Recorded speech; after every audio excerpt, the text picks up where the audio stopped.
Good morning, everyone, and welcome into Wake and Take. It's your boy Jason, and we have some football to talk about today. Yesterday was Sunday, so we're going to break down what happened in yesterday's games for Week 14. And really, that's it. We've got a long show ahead of us. Buckle up, sit back, relax, sip your coffee, and let's enjoy the show.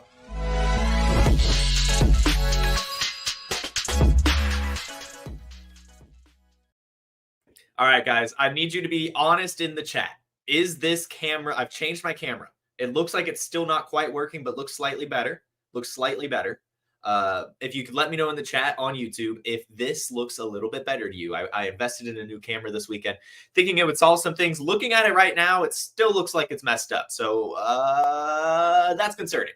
That's very concerning, but it is what it is. We're just going to go through and we're just going to talk about football. Welcome into the chat, everyone. Good morning, Noobs World Order. Jess, Ryan, welcome in to you on Instagram and TikTok as well. We're going to break down every single game. The first one, the heartbreaker. We'll just start with the heartbreaker. Falcons, Buccaneers. I told you guys this on Friday. The Falcons were going to win this game. They were going to take home the NFC South, and Desmond Ridder was going to look amazing. All of the Falcons were going to look amazing as they go home leading the NFC South.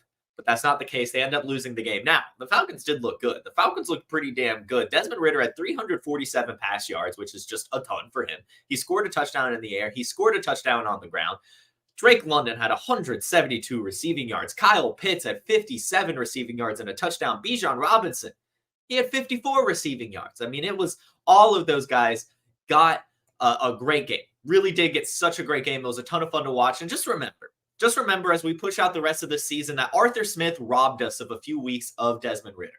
I know going into Desmond Ridder's benching, everyone was saying that it just wasn't good, that he needed to get benched, that it was unexciting and all that fun stuff. But we've seen it now. Ever since Desmond Ridder has been the starting quarterback again, the Falcons offense has come back to life and actually shown some promise. And so I love Desmond Ridder at the helm for the Falcons. I'm excited to see this final push as now the NFC South is tied between the Buccaneers, Falcons, and Saints. Buccaneers technically number one, but we still have a lot of weeks ahead of us. And I think it's going to come down to the very final week of the season, week 18. The Falcons will be traveling to New Orleans to take on the Saints. So that's going to be a very, very important game. Now, on the Buccaneers side of the ball, there's honestly not that many takeaways, but I just want to give, we've got to give our round of applause here to Rachaad White, who had yet another 100-yard game, yet another touchdown game, 105 rush yards, 33 receiving yards, and a receiving touchdown. Just honestly, so good. And when you see, him getting 33 receiving yards, that's actually probably pretty good because in this game, no one did a lot. Chris Godwin was the leading receiver with 5 receptions for 53 yards. But for the most part, this was Rachaad White putting the Buccaneers on his back and taking this win home to Tampa. So just another little clap to Rachaad White as that was a really great performance for him. And he's not slowing down either. I mean, he is absolutely killing it. So Buccaneers leading the NFC South, but the door is still wide open for the Saints or the Falcons to take it home as well. And Desmond Ridder is playing really well right now. Tons of fun to watch. Bears, Lions is our next game to break down right here. And really, the Lions, I don't know what's going on with them. They've slowed down a lot the last few weeks, and they lose this game to the Bears 28-13. And their only touchdown is Josh Reynolds. Josh Reynolds, who gets 3 receptions for 44 yards and a touchdown. That 44 yards was a team-leading amount. So no one on the Lions had any receiving work. Sam Laporta only had 2 receptions for 23 yards. Amon-Ra St. Brown only had 3 receptions for 31 yards. Jamison Williams didn't even get a reception. It was tough sledding for all the Lions receivers, but the running backs had a decent game. Both Jahmyr Gibbs and David Montgomery had exactly 66 rushing yards, which is not that bad. Gibbs got that touchdown and 1 extra carry as well as 3 receptions. So Gibbs still the guy getting the most work. But it's obviously still, a split backfield. Both of these guys are going to get their dues, and it's nice to see. For the Bears, Justin Fields is just so good. He's just so good. I know the Bears are going to move on from him, but whatever team gets him is going to be treated to a truly elite quarterback. I know these stats don't necessarily pop off the page too much. 223 pass yards and a touchdown, 58 rush yards and a touchdown, but that is just, it's really good. And he had some great runs, getting out of the pocket, escaping pressure. Justin Fields is a good quarterback, and I'm excited to see where he goes next year. And I'd probably be trading for him while his value is still lower than where it should be. Now, for the running backs, Justin Fields was the leading rusher. He had 12 carries for 58 yards, had the most carries, had the most rush yards. Everyone else, as I said, to bench. On Friday, I said my must-sit players are the Bears running backs, all three of them. Deontay Foreman, 11 carries for 50 yards. Khalil Herbert, only 3 carries. He took it for 8 yards. And Roschon Johnson only had 1 carry for 6 yards. So the takeaway there is that Deontay Foreman is the lead back here in Chicago. He's earned that right. But none of them are startable. You can't start these Bears running backs going forward. I know it's a tough matchup against the Lions, but it's going to be split. Justin Fields gets too much work, and Deontay Foreman is not really good enough to warrant being started every week, even if he is the starter. The next game we have on the slate is the Bengals-Colts game. It was a fun one. Kind of fun. Fun because the Bengals scored 34 points, and somehow they scored 34 points without Jamar Chase or T. Higgins really doing anything for that matter. T. Higgins was the leading receiver in this contest, but he only had 2 receptions. He brought in both of them for 72 yards, but that's not that much. The big takeaway here for the Bengals is that their running back game is strong now. Joe Mixon finally showing some signs of life. In this game, he had 21 carries for 79 yards and a touchdown, and he also added 3 receptions for 46 yards. So just a few claps for him. But the big story in the Bears running back game is that Chase Brown is the backup, but not only the backup, a productive backup. He's actually not only getting volume, but producing with it as well. 8 carries for 25 yards, not the best, but then 3 receptions for 80 yards and a touchdown. And even if it was only 8 carries for 25 yards, we're still talking about 11 touches in a Bengals offense that's actually been clicking the last couple weeks. So Chase Brown, more than just a handcuff at this point, can be started in some deeper leagues because he does have some flex appeal with his receiving work and the offense he's attached to. But otherwise, no other takeaways for the Bengals. The Colts, though, Zach Moss is really just not that good anymore. I don't know why he looked so good at the beginning of the season, but this is now back-to-back weeks where he's the lead back and not getting much done. 13 carries for 28 yards, and he saves the day in PPR formats with 4 receptions for 28 yards. But even then, that's not that much. We're talking about 56 total yards and 7 off of 17 touches. That's really not that good. And I don't really know if it's going to get better. I'm going to be honest with you guys. I really don't. Now, on the receiving game, Michael Pittman, 11 targets yet again, 8 receptions for 95 yards. He's the top dog. Don't know where Josh Downs went. He's disappeared the last couple of weeks. Alec Pierce is just going to flash every once in a while. Michael Pittman is a true alpha, and his price is still not there. Go trade for Michael Pittman everywhere. Pay up. I don't care. I know it's slightly expensive, but it's not as expensive as it should be, and it's only going to get better. We're going to have Anthony Richardson back next season, and it's just nice. It's just nice. Michael Pittman is doing so much with a lot of volume as well. He's getting the volume. He's doing the production as well. It's nice stuff. It is really, really nice stuff. We'll now talk about who I wanted to talk about most in this, and this is the tight end, Will Mallory. This is a rookie tight end. They drafted him at the end of the 5th round last year. He's from Penn State, I believe, and his workout metrics are really good. He has a above 90th percentile 40-yard dash and speed score, an 80th percentile burst score, and an 80th percentile catch radius, while being 6'5", 240 pounds. Great profile for a rookie. But check this out. 5 receptions off of 5 targets for 56 yards. And what's interesting to note about that is that's what it's been the last few weeks. All of these Colts tight ends are playing.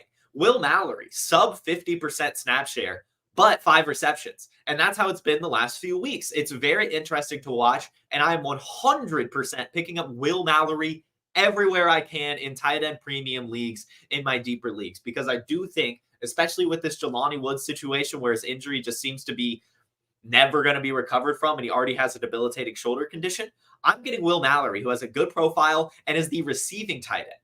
He's the receiving tight end. Mo Alley Cox is getting usage, but not a lot. Kylan Granson is getting usage, but not a lot. Both of those guys are blocking more than receiving, whereas Will Mallory is getting 5 targets, bringing in all 5 of them for 56 yards. It's really good. And it's really good to see a tight end get that much production, that much volume with a low snap share. Again, all 3 tight ends are getting worked in pretty equally, but Will Mallory is the one catching the ball. And he's a rookie with a good profile. So make sure you get yourself some Will Mallory. Next game we have is the Jaguars-Browns. Jaguars-Browns. Trevor Lawrence, right? Trevor Lawrence going into this game, we had no idea if he'd play. I did say on Friday that my opinion was that he was going to play. He had been practicing all week, looked good in interviews, was trending in the right direction. We've already seen quarterbacks play through high ankle sprains before. So he came out and played. He really did. And what's interesting to note is he wasn't too bad. He threw 3 touchdowns, and he also had 3 carries for 11 yards. That's one thing I did not expect. I was not expecting any rushes for Trevor Lawrence going into this game. I really didn't, but he had 3 carries, brought it for 11 yards. I know it's not a ton, but it's still cool to see with a quarterback that has a high ankle sprain to see him still carry and trust those legs. The big concern here that demonstrates that he's not 100% is the 3 interceptions. And ultimately, that's what loses them the game as they lose 27-31. You can't throw 3 interceptions and hope to win the game. But very encouraging going forward that Trevor Lawrence is only going to get healthier and healthier as the season progresses on. Even with the 3 interceptions. That's not going to happen again. Tough defense against the Browns already. 3 touchdowns, some rushes. That's what you want to see from a guy less than 100%. So just a quick little clap for Trevor Lawrence for powering through. We do have to talk about the receivers, though, because there was no Christian Kirk. So there are a lot of questions as to what would happen without Christian Kirk going into this game. And while our questions were answered, and answered in a huge way, and the main answer here is that Calvin Ridley, Evan Ingram, and Zay Jones are every week starters rest of season. Evan Ingram, 12 targets. Calvin Ridley, 13 targets. Zay Jones, 14 targets. You heard me right. That is 39 targets split between 3 different receivers. If that is not what you want to see and hear, then I don't know what you want, because all 3 of those guys now are startable every single week, rest of season, without Christian Kirk. It's consolidated between them all, and they're all getting the usage. And what's nice is that both Calvin Ridley and Zay Jones did basically nothing with that volume. Calvin Ridley brought in 4 of his 13 targets for 53 yards. Zay Jones brought in 5 of his 14 targets for only 29 yards, no touchdowns between the 2, which means you can easily acquire both of those wide receivers in redraft leagues for your push if trading is still allowed. And even in dynasty leagues, both of these guys are still probably pretty cheap, because Evan Ingram brought in 11 of his 12 targets. He had 95 yards and he scored 2 touchdowns because Evan Ingram is a monster and he's so good at football and he's carrying my Scott Fishbowl team right now. So just want to give some claps to Evan Ingram, but also did want to point out that both Calvin Ridley and Zay Jones were utilized heavily and need to be acquired going forward and probably started. And lastly, on the Jaguars, before we talk about the elite Joe Flacco, Parker Washington was mixed in a little bit. And this is now back-to-back weeks where he has a touchdown. So it looks to be that he's a red zone threat and not much else. And that's fine. 2 receptions, 27 yards, and a touchdown for a guy you're getting for free in some deeper leagues on a pretty good offense. So Parker Washington still worth picking up and rostering. Not really starting, but still he's getting red zone looks, which is what you want to see from a rookie with not much profile to really get excited over. For the Browns, though, and you can see on the show title, Joe Flacco, he's elite, and I'm sorry for doubting him. I was not sold that Joe Flacco would be this good. I thought he'd be able to manage the game and not have much ceiling, but this is now back-to-back weeks where he's looked phenomenal. He's now undefeated, 2-0 as the Browns starter, 311 pass yards and 3 touchdowns in this one. So good. Literally, you can't ask for any more from a quarterback, and it's really awesome to see from Joe Flacco, who is still elite. Still a really good quarterback. Still really cool to see him do that. Now, the receivers that benefited from this was David Njoku, who had 6 receptions for 91 yards and 2 touchdowns. In this game, we had 2 tight ends get 2 touchdowns. Another guy, David Njoku, by the way, carrying my Scott Fishbowl team. So this was a fun game for me in my Scott Fishbowl, seeing my tight ends pop off. But you still have to note David Njoku had a bad week last week, but bounced back in a huge way this week. And it's still 100% a buy in dynasty leagues because he's really good. He's a dog and he's clearly getting and earning targets. We have to also talk about Amari Cooper, who had 14 targets, brought in 7 of them for 77 yards. We didn't see him get any usage with Joe Flacco last week. I believe he was out or got injured early. Can't remember exactly, but I know it was Elijah Moore who got most of the work in Joe Flacco's first game, and he went down. He had double digits targets last week. This week, he only had 6, brought in 3 of them for 42 yards. That was a wide receiver 1 read last week for Elijah Moore. Now it's Amari Cooper getting the wide receiver 1 looks, and Joe Flacco is looking his way. So if you can get Amari Cooper cheap, looking for someone to throw you over the top in your fantasy football playoffs, I think Amari Cooper is going to be the guy because the Browns are going to be fighting for a playoff spot through the rest of the season, and he's getting a ton of targets. So go try to trade for Amari Cooper on the low. Next game we have is Saints-Panthers. This was one of the games I thought might turn into an upset, but I need to stop believing in Bryce Young. It's not going to happen this year. It's going to be next year that Bryce Young finally bounces back or reaches some potential, or maybe even 2 years down the line. But either way, this Panthers football team is in complete disarray. Really not much to discuss besides them being bad. Bryce Young had 36 pass attempts, completed 13 of them. That's really bad. Now, of course, none of his receivers are really doing him any favors, whether it be drops or just a really pressured offensive line that can't block worth a damn. But still, Bryce Young, it's not going to happen this season, unfortunately. For the running backs, Chuba Hubbard, 23 carries, Miles Sanders, 10. So Chuba Hubbard doubled his amount of carries and then some, but their production was about the same. Chuba had 87 yards off of his 23 carries, and Sanders had 74 yards off of his 10 carries. Do not be surprised if this next week looks like 20 carries for Chuba, 15 for Sanders. So if you want to get Sanders for free, I mean, in Dynasty, I'm going to do it. In Redraft, don't worry about it. But in Dynasty, we could see Miles Sanders get utilized more next season as they still have that contract. He's getting a ton of money, so he's still going to get the ball. And then for the Saints, it's weird that they scored 28 points in this one because if you look at the box score, no one had a good game. Literally no one had a good game. Derek Carr, 119 pass yards in an entire football game, scored 2 touchdowns. Chris Olave, 28 yards in an entire football game, but scored a touchdown. And Alvin Kamara, only 45 total yards, but scored a touchdown, saving the day for fantasy points. But none of them looked good. None of them. And yet they still scored 28 points and win the game.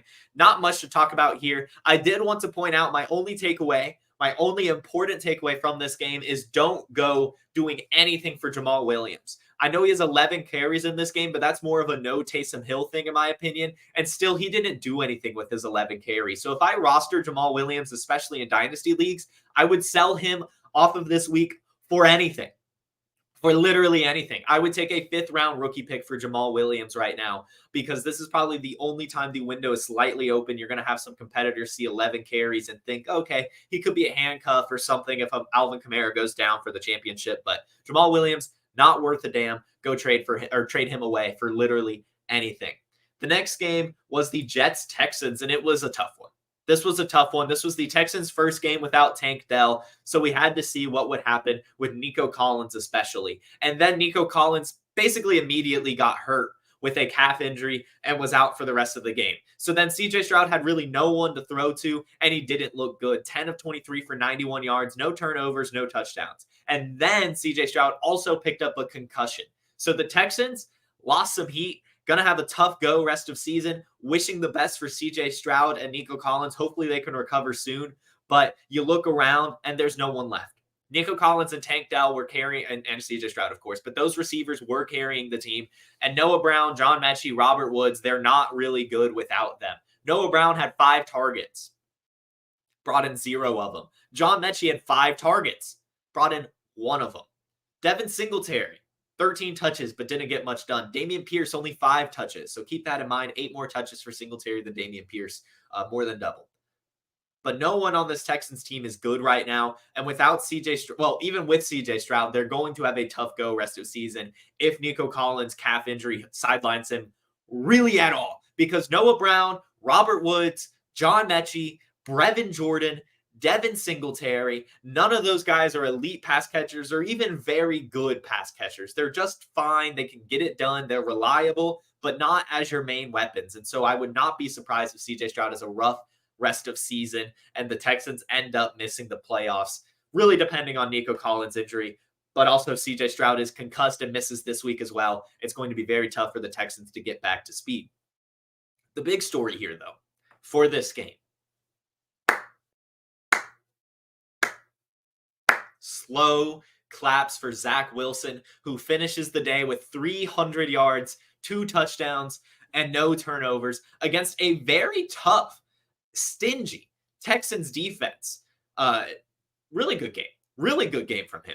Really, really good game from him. Garrett Wilson, 9 receptions off of 14 targets for 108 yards. Breece Hall, 10 carries for 40 yards, and then 8 receptions for 86 yards and a touchdown. Both of those guys did great work while receiving, and I hope Zach Wilson continues to look their way and continues to play like this.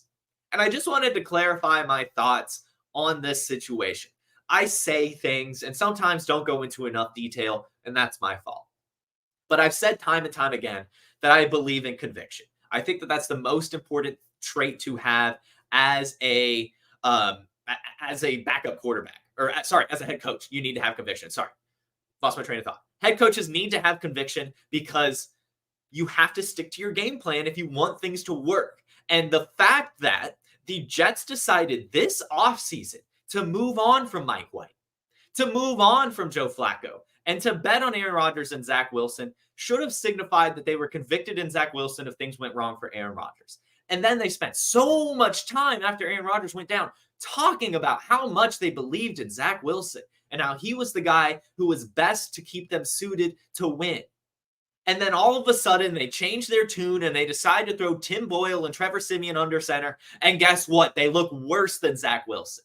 You have to remain convicted. You can't throw your team into a bunch of different scenarios, make them work through situations with new quarterbacks. That's not how you win football games.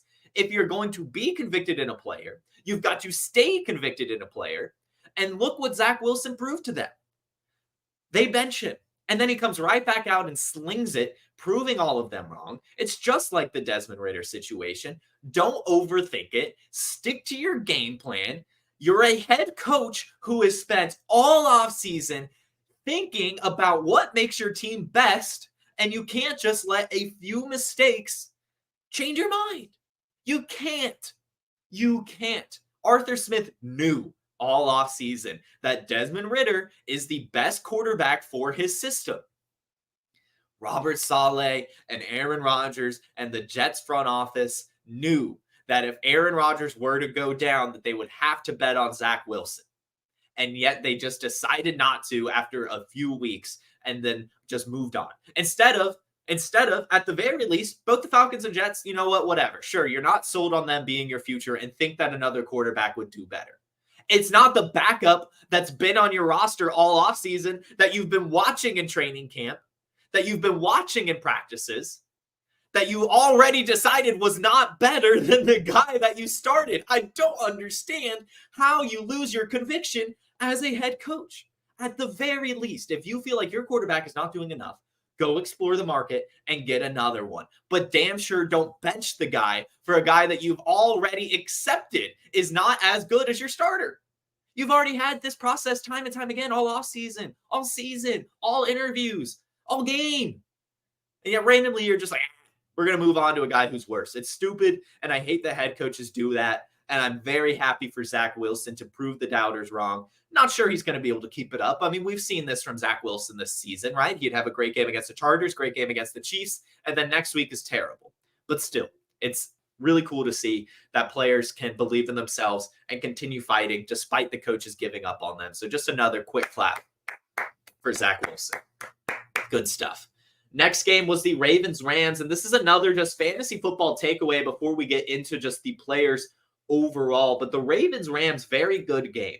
And this just goes to show that the most important thing in fantasy football is matchups, but not necessarily matchups. Let me clarify. We always say, right, oh, that's a tough defense. You don't want to play your fantasy football player against them. They're going to do poor.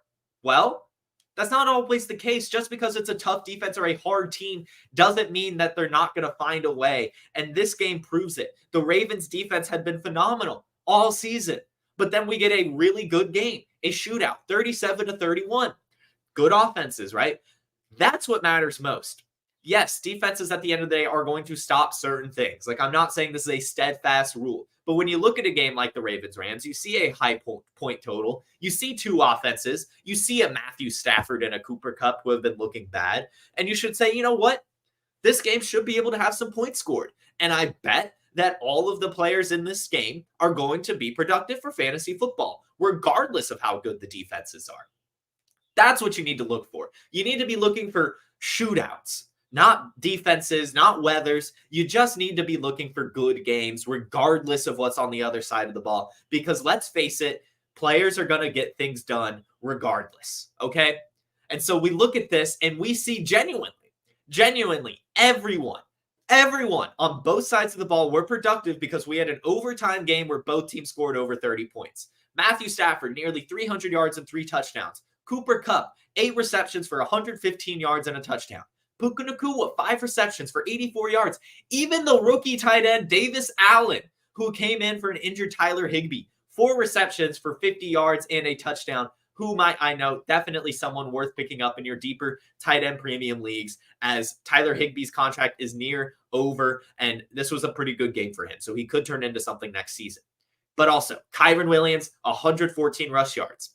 Really good game from all the Rams. Bounce back game for Cooper Kupp. Bounce back game for Matthew Stafford. Bounce back game for Puka Nacua. Good stuff from them. And then on the Ravens, same thing. Everyone was productive. 316 pass yards and 3 touchdowns and 70 rush yards for Lamar Jackson. And the receivers all benefited from that. Odell Beckham, 97 yards and a touchdown. Isaiah Likely, 83 yards and a touchdown. Zay Flowers, 60 yards and a touchdown. What more do you want from this, guys? It's amazing. And by the way, yes, start Odell Beckham. Yes, start Isaiah Likely. Yes, start Zay Flowers without a question in every league going forward, because again, we're towards the end of the season and the teams that are playing for the playoffs are going to be playing harder and their players are going to be making plays. So all of these Ravens receivers, look for them to be productive rest of season. But even the running backs, and the final takeaway, Keaton Mitchell, the top dog, not getting enough volume. And this is always the concern that I've said all season going into this year as well. You don't really want running backs on mobile quarterback offenses. I know at the end of the day, it opens up the field. It makes it to where you'll have bigger running lanes and everything, but also you lose so much volume. We talked about Jalen Hurts being the leading rusher on the Eagles. We talked about Justin Fields being the leading rusher on the Bears. Lamar Jackson, the leading rusher on the Ravens. He had 11 carries. Keaton Mitchell had 9. Gus Edwards had 6. So why would you want that, right? I know Keaton Mitchell's explosive, but in the back of your head every single week, you're going to be like, well, is he really going to be able to break off a run? Because that's what it relies on when you're not getting a lot of volume. And so I would be trading Keaton Mitchell, J.K. Dobbins, any of the running backs on mobile quarterback teams, because people tend to pay up a bit more than you actually get from them on a week-to-week basis. There's too much floor, too low of a floor for me. Not enough volume for those types of running backs on those teams for me to ever feel confident enough to start them the way a player like that should. So yes, Keaton Mitchell's the leading running back, but is it really worth anything? That's what you have to ask yourself. The next game is Vikings Raiders, and this will go down as one of the worst football games of all time, as the Vikings win 3-0. I'm not lying to you. 3-0 was the final score for this game, and it was not good. It was not good. Josh Dobbs got the start, 10 of 23, 60 yards, and then got benched. Nick Mullins came in and was fine, 9 of 13 for 83 yards. It's going to be Nick Mullins' quarterback room the rest of season, I assume. But I also just want to say Justin Jefferson got re-injured pretty early. And so I know that the kind of genesis of this was that Josh Dobbs would get a chance with full weapons. He didn't necessarily get that, but I will also say he didn't look good enough. He looked bad. He deserved to get benched. Not sure what that Linsanity run was all about. Sounds like he needs to get traded to another team so he can, be good again. But it's going to be Nick Mullins rest of season. And the takeaway from that is it might be KJ Osborne season. It's a question mark. I know this is a 1-week sample size, so I'm not trying to get ahead of myself too much here. But KJ Osborne did have the most targets outside of TJ Hawkinson. KJ Osborne had 7 targets. This is mostly with Nick Mullins as well. So I just wanted to point that out. He didn't do much with it, only 4 receptions for 15 yards. But still, to see him get the second most targets ahead of Jordan Addison, ahead of injured Justin Jefferson, and only 1 target behind TJ Hawkinson, I think is something worth noting and something to keep an eye on going forward. TJ Hawkinson, the leading target getter and receiver, 5 receptions for 53 yards off of his 8 targets, but still not enough production. And it looks like the Vikings are going to be going on a skid for the rest of the year. We'll talk about Justin Jefferson's injury tomorrow when we've learned some more. On the Raiders, there's really not a lot to talk about here as they scored 0 points. But Josh Jacobs did get injured. We don't know the full severity here, but Amir Abdullah got 1 carry and 2 receptions. Zeus got 2 carries. So as we talked about before, if Josh Jacobs is to go down, it's not going to be Zamir White, bell cow. It is going to be a split backfield between Amir Abdullah and Zeus, Zamir White, and maybe even some Brandon Bolden. But it's not going to be a bell cow Zamir White, so don't go bid up for him tomorrow. It's going to be a split backfield. I'm fine spending a marginal amount on him, but Amir Abdullah is still going to get some work. And Zamir White, if he was actually good, would have had some more opportunity by now. I think he's not that good, even with his speed. And then one thing I did want to note here is that Hunter Renfrow is totally going to get traded. Now, in this game, he goes 3 of 5 for 45 yards. And you guys know I'm a Hunter Renfrow guy. So I'm going to say go ahead and get him now while he's still on the Raiders' bad offense, because I think he's not only going to get traded, but I think he'll get traded to somewhere that can actually utilize him and actually wants him, and he'll do really well. He's still one of the best slot receivers in the league, a really, really good route runner. And so I'm trying to get Hunter Renfrow for free in a lot of leagues, but on the cheap in some of these deeper leagues, because I do think next year, especially in PPR formats, on whatever team trades for him, they're going to like him, and he's going to do really well. So look to get Hunter Renfrow before he's moved. The next game was 49ers Seahawks, and we talked time and time again. We use this term league winner, right? League winner. Who is going to win your league this year? And I'm saying it now. It's Deebo Samuel. It is Deebo Samuel. Yes, to another extent, it's Brock Purdy. And to the most extent, it's Brock Purdy. But it's Deebo Samuel. Deebo Samuel in this game, 7 of 9 targets, brought in 7 receptions, 149 yards, and a touchdown. I believe a rushing touchdown as well for Deebo Samuel.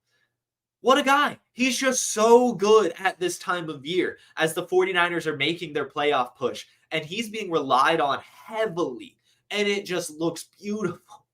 It looks so good. I know last week I had my whole I love Deebo Samuel thing, but to see it happen yet another week, now 3 weeks in a row, Deebo Samuel is this year's league winner, ladies and gentlemen. And you can probably still get him for cheap because for some reason, there's some stink around his name. People do not like Deebo Samuel, but he is carrying this 49ers team. I'm going to say it. Brock Purdy looked a lot worse without Deebo Samuel is all I'm going to say. He finishes this game 368 yards, 2 touchdowns. Deebo Samuel, already mentioned, 149 yards and a touchdown. Ayuk, 126 yards. George Kittle, 76 yards and a touchdown. And Christian McCaffrey, 145 rush yards. And that last takeaway for the Niners, there was no Elijah Mitchell. So Jordan Mason got the backup role and did take 4 carries for 20 yards and a touchdown. Jordan Mason, the handcuff here, even with Elijah Mitchell back. Jordan Mason is just productive every time he gets a chance. So I like myself some Jordan Mason. For the Seahawks, we talked about and called that Zach Charbonnet and Kenneth Walker would split this backfield. I said that they're both less than 100%. In fact, they're both probably at about 50% for this game. So I did not expect either to dominate. And in fact, I did expect Zach Charbonnet to probably get a few more carries as his injury was a lot less severe than Kenneth Walker's. But because they had no running backs left, because they were both less than 100%, they both had to play. Really just to take the weight off each other's shoulders. 9 carries for Charbonnet, 8 for Kenneth Walker. It was more so just a body thing. More so, we just need some people to run. That's all it is. And that's what they did. Not much with it. Drew Lock had to be the quarterback. So, I mean, and he played admirably, right? 2 touchdowns, 2 interceptions. But, I mean, 16 points against the 49ers. Nothing to scoff at. DK Metcalf scored a touchdown, but then got ejected. And Tyler Lockett brought in 6 of his targets, all 6 of his targets, for 86 yards. Good games from them. But I did want to point out that while Jackson Smith-Njigba had another quiet game, he did still lead the Seahawks in targets yet again. 4 receptions off of 7 targets for 25 yards. So that window staying open one more week for Jackson Smith-Njigba. Still try to buy him because if it's not the end of this season that he finally breaks out, it's next season. So get Jackson Smith-Njigba while you still can. Next game we have is the Bills-Chiefs, and it was a heartbreaker for the Chiefs. Patrick Mahomes furious on the sideline after this game about an offsides call or neutral zone infraction for Kadarius Toney, who lined up offsides on the game-winning touchdown. Great heads-up play from Travis Kelce. Great heads-up play from Kadarius Toney outside of the offsides. Looked good. But they lose the game. His foot barely over the line, which, by the way, I don't necessarily get why it's a penalty. It wasn't that big of a deal. I get if it's egregious, but I would also be pretty pissed off if I were Patrick Mahomes. Now, Kadarius Toney, you've got to be smarter than that. But I also do agree with Andy Reid in that the refs should have said something before the snap, as they normally do. They came out and said that they couldn't see the football because of Kadarius Toney. I feel like if I'm a referee and I can't see the football, the most important part of my job, I'm going to say, hey, Kadarius Toney, scoot back. So I would be livid, but still, you can't put yourself in those situations. You've got to play football without any noggin mistakes, and Kadarius Toney made one. And Patrick Mahomes and the Chiefs, they're just not the Chiefs of old. They're just not.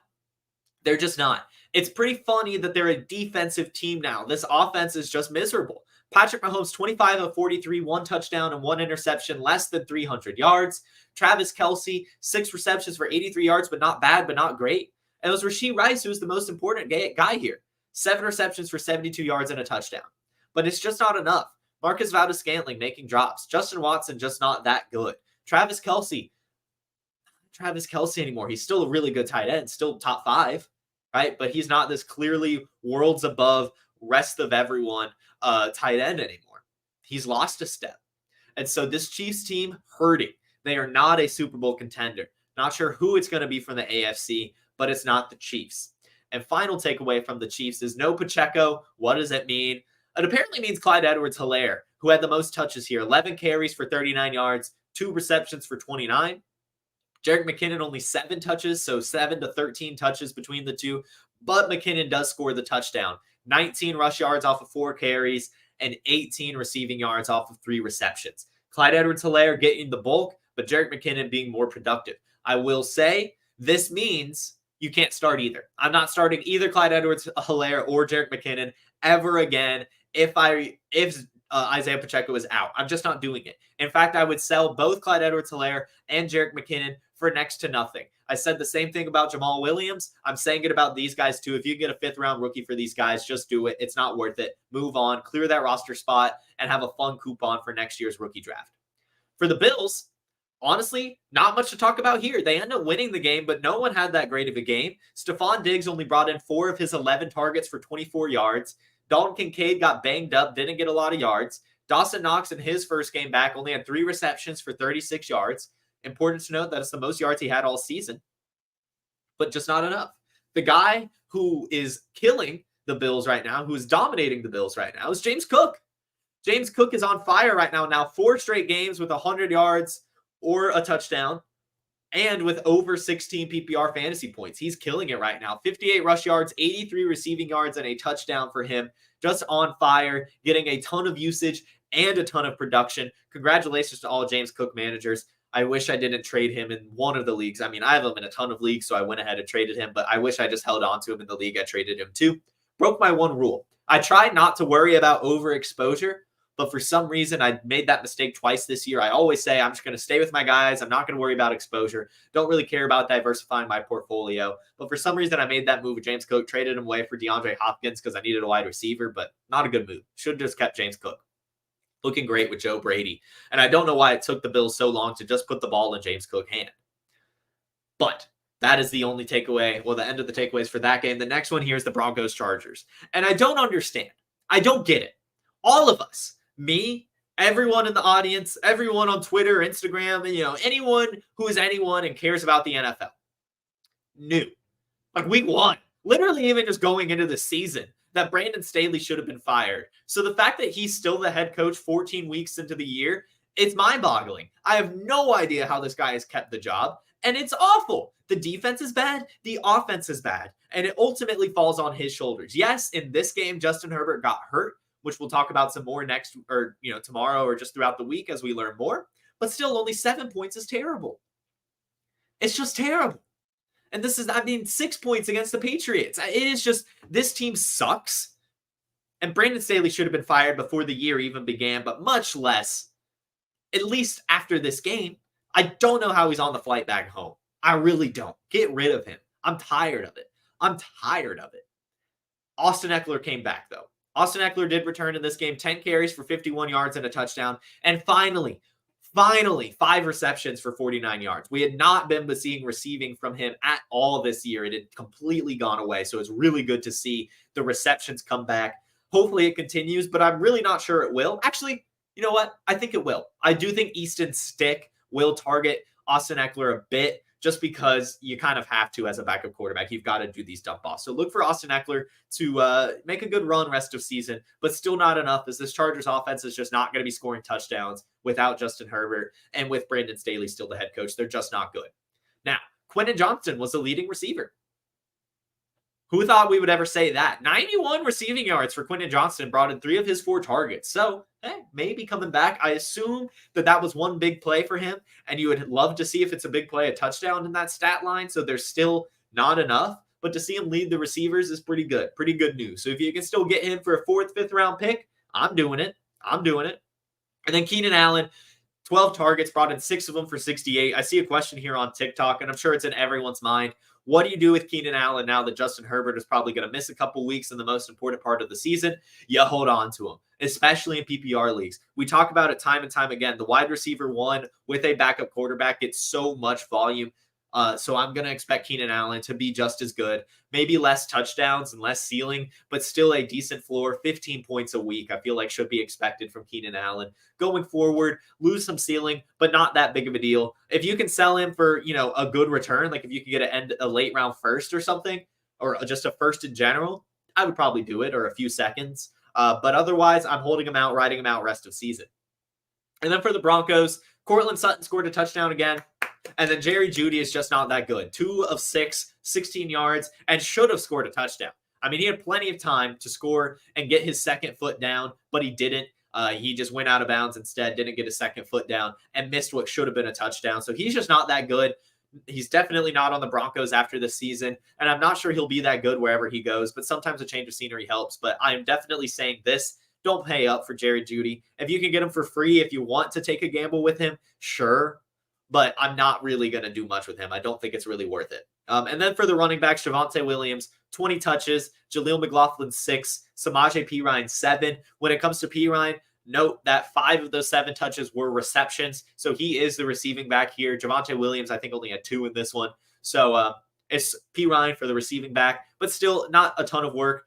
He's only got flex appeal in some more shootout type games, or if Javonte Williams goes down. For the most part, it's the Javonte Williams backfield. The McLaughlin fun is over, and the Perine fun is just not enough. So those are the Broncos-Chargers takeaways. The final game of yesterday was the Eagles-Cowboys, and rest in peace to the Eagles. This is now back-to-back weeks where the offense has completely flopped. The Cowboys basically shut them out. In fact, I'm just going to say it. The Cowboys shut out the Eagles. I mean, their only touchdown was a defensive touchdown. Jalen Carter picked up a fumble and ran it back. No one on the Eagles offense scored a touchdown, or even really looked that great for that matter. The 49ers before this game came out and said that they delivered the blueprint to beating the Eagles, and it looks like they truly did, as the Cowboys shut them out, played good football on both sides, and I'm not sure what's going on with the Eagles, as I mean, they were back to full strength. Dallas Goedert returned, but he didn't do too much. 4 receptions for 30 yards. And Devontae Smith, A.J. Brown, neither of them did a ton. Both of them got you there. I mean, you were excited with their production. A.J. Brown, 9 receptions for 94 yards, and Devontae Smith, 5 receptions for 73 yards. But you've got to be concerned if you're Eagles fans right now, as it's just not looking that good. It's not. I'm sure they'll bounce back and figure some things out, but to see back-to-back stinker weeks is disappointing and discouraging. But I will go ahead and say, don't bench any Eagles next week, as I guarantee they're going to bounce back next week on fire and look really, really good. I think they're going to play with the chip on their shoulder, because they've now lost to 2 of the other top NFC teams and fallen to the number 5 seed in the NFC. They've got to push forward and finish out the year strong. And I did want to note as well that Devontae Smith was performing a lot better without Dallas Goedert, but still 10 targets for him and 73 yards is really, really good. Like I said, I was not worried. I do think that Devontae Smith has reestablished himself as the 1B / number 2, high-end number 2 for the Eagles, and he's still going to continue to get a ton of volume, even with Dallas Goedert back. So look for Devontae Smith to help you out rest of season. No worries. And then on the Cowboys, final takeaways here. Dak Prescott's still really good. 2 touchdowns, 271 yards, pretty solid.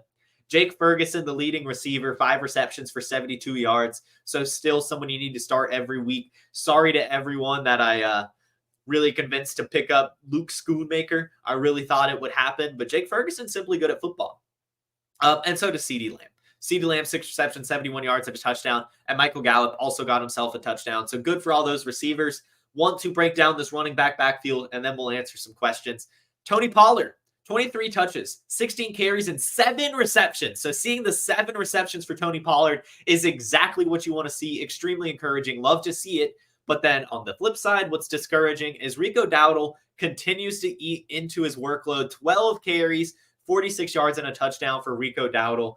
Very discouraging as he gets the goal line touchdown over Tony Pollard and is just continuously seeing his work go up and up and up every single week. So he's a really good handcuff right now, someone that needs to be rostered. And Tony Pollard also still needs to be rostered. If someone sells him this week, I'm buying Tony Pollard. I think it's possible that he hits the block, but I would buy him, and I think he's worth paying up for as well. As again, we have these teams making their final playoff push. They're going to play really well the last few weeks. That's like the Eagles, Cowboys, 49ers, Chiefs, Bills, Jaguars, Browns, really everyone. Go look at the NFL playoff picture now and go target players from those teams. That's my final takeaway. Go target teams making their playoff push because this is when it matters most. All of their players leaving it all on the field, trying to earn that playoff spot. So go get anyone still in the hunt, especially those that have, still a lot of work to do to earn their stuff. So we've got Monday Night Football tonight. I wish everyone the best of luck on your Monday Night Miracles, but let's answer some questions. Let's check out here on the YouTube chat. Wicks, Tucker Kraft, or DeVito and Superflex tight end premium tonight since Aaron Jones isn't playing. Just go with the quarterback. Just go with Danny DeVito. Let's see. Shout out Canadian Chase Brown. Let's go Canadians. Let's go. Mlad says camera much clearer. Yeah, thank you. Thank you. Was it good? Everyone listening right now, was this fine? Was this better? I'm looking at me. I feel like my lips are a little off, which is very concerning. I thought that this new camera would easily solve that. I thought it was a camera issue. So everyone commenting, let me know. I mean, I see Mlad saying it's much clearer and better, so I appreciate that, but I still feel like there's a little bit of a delay. Maybe not. I don't know. Either way. Comments, let me know. In a Superflex league, would you ship Herbert for Kyler? I'm assuming Justin Herbert for Kyler Murray. I would look for something else on top because I do think Justin Herbert's going to get better next season. Emlad said if I wasn't such a homer for the Falcons, you would believe in me and my belief for Ritter. I think that's fair. But, I also, if I'm backing up Zach Wilson too, I feel like I'm just, I feel like I'm being okay. I feel like it's not too much of a homer opinion. Let's see. Keep going down. Keep going down. What are some good defenses target for the playoff run? I honestly don't. I'm sorry. I'm not gonna. I don't know. I don't play in defense special teams league, so it's just not something that's at the top of my head, unfortunately. But I mean, I'm just gonna say this is kind of the same process, right? Any defense that's making a playoff push: Browns, 49ers, Cowboys, Eagles, any of those guys. Let's see. Keep going down. True, 3 fumbles by the Eagles. That's an issue. Yeah, Pollard does look better with another running back, so that's fine. Board Bros says to pin him that he's a Browns fan and that he's 7-6. So congratulations, Board Bros. And I'm doing okay. Thank you for asking. Deontay Johnson or Montre Stevenson? I'm assuming this is next week. Probably Devontae. Broadcast is good. Nice. Thank you. Awesome. Cool. So literally no issues at all. This is fine. We're good. I have 60 FPS. So check this out. My hands can actually move. Isn't that nice? Isn't that awesome? Yeah. But anyway, thank you. Let's check out Instagram real quick and then TikTok. Looks like no questions here on Instagram. So thank you guys for tuning in and just engaging, but no questions. Do I think Jaden Reed will outscore Jalen Waddle? Matt, I'm going to say I don't think so. But I do think that there's definitely a huge possibility. Jalen Waddle could totally have a floor game, whereas I do think Jaden Reed is at least going to get 10 to 12 points tonight at the very least. So if Jalen Waddle has a floor game, I think that is definitely possible. And then would you start Rice or Wilson next week? I don't probably Wilson if it's Garrett Wilson. So cool. All right. Thank you guys for telling me the broadcast is smooth. That's awesome. Thanks, guys.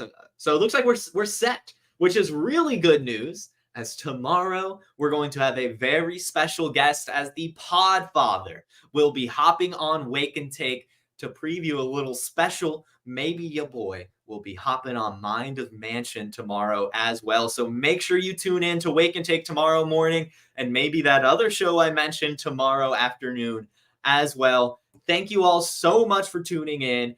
Thank you for asking questions. I wish you all the best of luck on your Monday Night Miracles tonight, as we have 2 matchups left.